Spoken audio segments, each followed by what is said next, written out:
The principal laughed. His voice echoed through the auditorium, sharp and dismissive. "If she plays piano, I quit," he sneered, his words dripping with arrogance as the teachers and students burst into mocking laughter.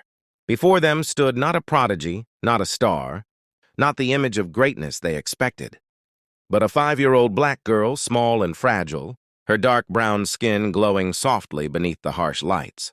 She looked too young, too tiny, too insignificant for the stage she had just stepped onto.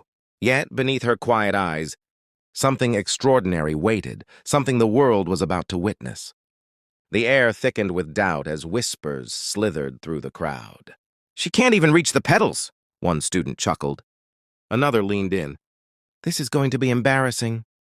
The music teacher shifted uncomfortably, adjusting his glasses, trying to hide his own disbelief. And at the center of it all, the principal smirked with absolute certainty that he was right. To him, this wasn't a performance. It was a mistake. The little girl didn't answer their laughter. She didn't argue. She didn't beg for their respect. Instead, she walked toward the piano, her steps small, her dress brushing lightly against the polished floor. Every giggle and jeer followed her like a shadow. But she kept moving, eyes fixed on the black and white keys waiting ahead. The grand piano stood tall and towering, almost mocking her tiny frame as though daring her to try. She climbed onto the bench with effort, her small hands pressing against the polished wood. For a moment, her feet dangled, unable to touch the ground. The auditorium roared with muffled chuckles, teachers hiding smirks, students whispering cruel jokes. Yet she sat upright, her back straight, her fingers resting gently over the keys. The spotlight above seemed to narrow, cutting through the noise until it found her, this little girl no one believed in. Silence fell, not out of respect, but out of anticipation of failure. The principal leaned back in his chair, arms crossed, ready to watch a child's humiliation confirm his arrogance. The teachers waited with mocking smiles. The students nudged each other, prepared to laugh even harder when she faltered. But the girl's gaze did not waver. She stared at the keys as if they spoke a secret only she could hear. Then her small fingers pressed down. Just one note, clear, sharp, pure. It rang across the hall, with a power no one expected. The laughter stopped mid-breath. The sound, though simple, carried weight, like the first drop of rain before a storm. Her eyes closed, her lips curved with the faintest smile, and her hands, tiny, delicate, began to move again. The audience leaned in, their smirks faltering as the impossible began to unfold.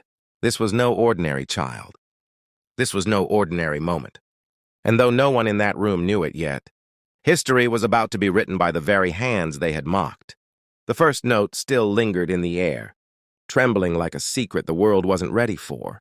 But before the audience could process what they had just heard, her small fingers moved again, this time faster, bolder, weaving sound into a rhythm that seemed impossible for a child her age. Each note struck the auditorium like lightning, sharp and flawless, filling every corner of the room with a power that silenced every whisper, every doubt, every smirk. The principal's grin faded. His eyes narrowed as if he had misheard, as if the piano itself had betrayed him. Teachers leaned forward, jaws slack, their laughter dying in their throats. Students who had nudged each other in cruel amusement sat frozen, their eyes wide as the impossible took shape right in front of them. The little girl was no longer just pressing keys. She was commanding them.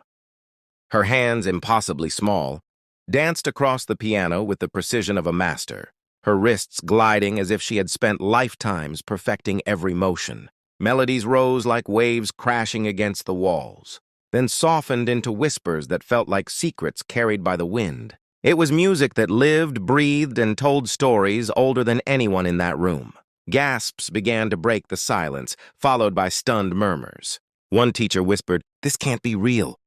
Another clutched his chest, tears welling as the music pierced something deep inside him.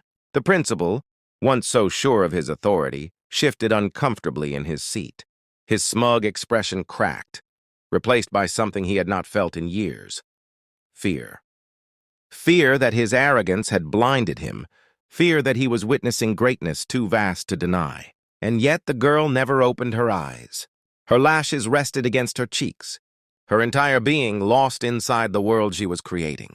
To her, the laughter had never existed. The doubts had never mattered. The piano was not just an instrument.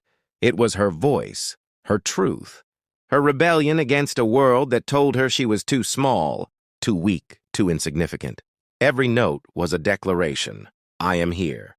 I am enough. I am more than you will ever believe. The music climbed higher, faster, louder. The audience felt it in their chests, their hearts racing with every chord. The auditorium itself seemed to tremble beneath the storm she unleashed. Fingers that looked too fragile to lift a teacup were commanding an army of notes, shaping symphonies that echoed like destiny itself. But the truth, the real truth, was simpler. Greatness does not ask for permission.